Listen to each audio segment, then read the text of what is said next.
करवा चौथ की आप सभी को ढेर सारी शुभकामनाएं। आप सभी पर माता रानी की कृपा सदैव बनी रहे। एक बार अर्जुन नीलगिरी पर तपस्या करने गए। द्रौपदी ने सोचा कि यहाँ हर समय अनेक प्रकार की विघ्न बाधाएं आती रहती हैं। उनके शमन के लिए अर्जुन तो यहाँ है नहीं, अतः कोई उपाय करना चाहिए। यह सोचकर उन्होंने भगवान श्री कृष्ण का ध्यान किया। भगवान वहाँ उपस्थित हुए तो द्रौपदी ने अपने कष्टों के निवारण हेतु कोई उपाय बताने को कहा। इस पर श्री कृष्ण बोले, एक बार पार्वती जी ने भी शिव जी से यही प्रश्न किया था, तो उन्होंने कहा था कि करवा चौथ का व्रत गृहस्थी में आने वाली छोटी मोटी विघ्न बाधाओं को दूर करने वाला है। यह पित्त प्रकोप को भी दूर करता है। फिर श्री कृष्ण ने द्रौपदी को एक कथा सुनाई। प्राचीन काल में एक धर्मपरायण ब्राह्मण के 7 पुत्र और एक पुत्री थी। बड़ी होने पर पुत्री का विवाह कर दिया गया। कार्तिक की चतुर्थी को कन्या ने करवा चौथ का व्रत रखा। 7 भाइयों की लाडली बहन को चंद्रोदय से पहले ही भूख सताने लगी। उसका फूल सा चेहरा मुरझा गया। भाइयों के लिए बहन की यह वेदना असहनीय थी, अतः वे कुछ उपाय सोचने लगे। उन्होंने बहन से चंद्रोदय से पहले ही भोजन करने को कहा, पर बहन न मानी। तब भाइयों ने स्नेहवश पीपल के वृक्ष की आड़ में प्रकाश करके कहा, देखो चंद्रोदय हो गया, उठो अर्घ्य देकर भोजन करो।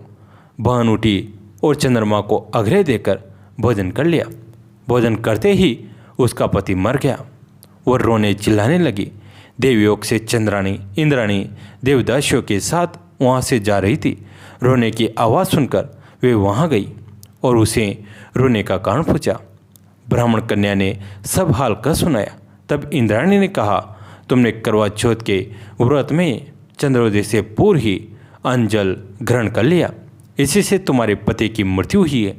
अब यदि तुम मृत पति की सेवा करती हुई 12 महीनों तक प्रत्येक चौथ का यथा विधि व्रत करो, फिर करवा चौथ को विधि व्रत गौरी शिव गणेश कार्तिकेय सहित चंद्रमा का पूजन करो और चंद्र उदय के बाद अर्घ्य देकर अन्न जल ग्रहण करो तो तुम्हारे पति अवश्य जीवित हो उठेंगे।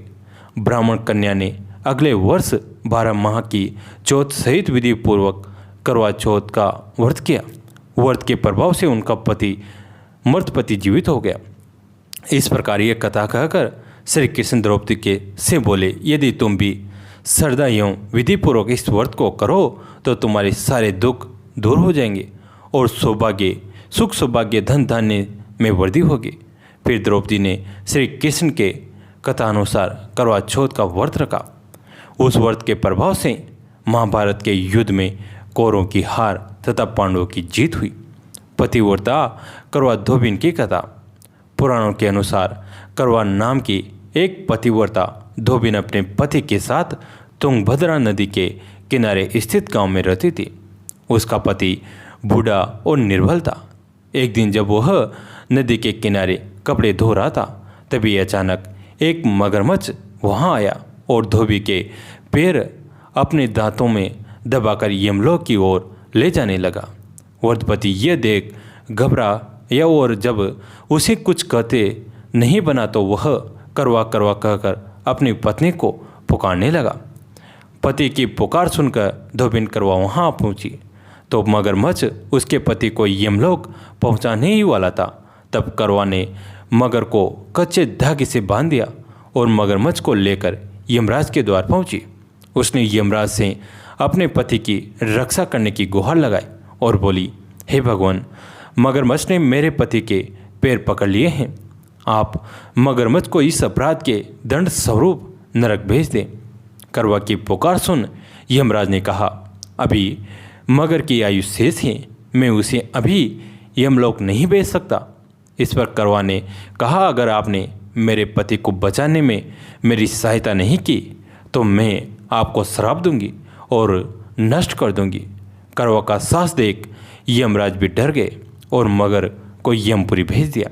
साथ ही करवा के पति को दीर्घायु होने का वरदान दिया। तब से कार्तिक कृष्ण की चतुर्थी को करवा चौथ का व्रत प्रचलन में आए हैं, जिसे इस आधुनिक युग में भी महिलाएं अपने पूरे भक्ति भाव के साथ करते हैं और भगवान से अपने पति की लंबी उम्र की कामना करती हैं। एक साहूकार के 7 लड़के और एक लड़की थी। एक बार कार्तिक मास की कृष्ण पक्ष की चतुर्थी को सत्यानी सहित उसकी 7 बहुएं और उसकी बेटी ने भी करवा चौथ का व्रत रखा। रात्रि के समय जब साहूकार के सभी लड़के भोजन करने बैठे तो उन्होंने अपनी बहन से भी भोजन कर लेने को कहा। इस पर बहन ने कहा, भाई अभी चांद नहीं निकला है, चांद के निकलने पर उसे अग्रह देकर ही मैं आज भोजन करूंगी।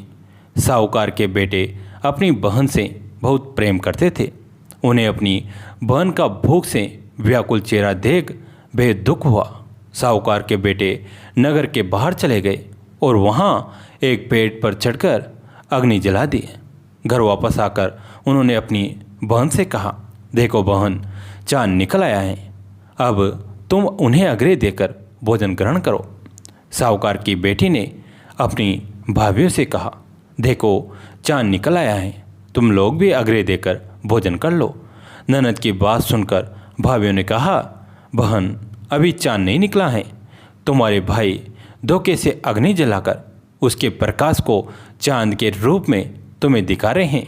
साहूकार की बेटी अपनी भाभियों की बात को अनसुनी करते हुए भाइयों द्वारा दिखाए गए चांद को अग्रह देकर भोजन कर लिया।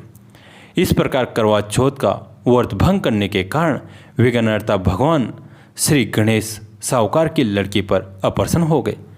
गणेश जी की अप्रसन्नता के कारण उस लड़की का पति बीमार पड़ गया और घर में बचा हुआ सारा धन उसकी बीमारी में लग गया। साहूकार की बेटी को जब अपने किए हुए दोषों का पता लगा तो उसे बहुत पश्चाताप हुआ। उसने गणेश जी से क्षमा प्रार्थना की और फिर विधि विधान पूर्वक चतुर्थी का व्रत शुरू कर दिया। उसने उपस्थित सभी लोगों का श्रद्धानुसार आदर किया और तदुपरांत उनसे आशीर्वाद ग्रहण किया। इस प्रकार इस लड़के के श्रद्धा भक्ति को देखकर एकदंत भगवान गणेश जी उस पर प्रसन्न हुए और उसके पति को जीवन दान प्रदान किया। उसे सभी प्रकार के रोगों से मुक्त करके धन संपत्ति और वैभव से युक्त कर दिया। करवा चौथ माता की जय हो। कैसी लगी आज की कथा कमेंट में ज़रूर बताएं और अपने दोस्तों के साथ, फैमिली के साथ इसे शेयर जरूर करें। दोस्तों, कहानी अंत तक सुनने के लिए आप सभी का तहे दिल से धन्यवाद। जय हो करवा चौथ माता की जय हो।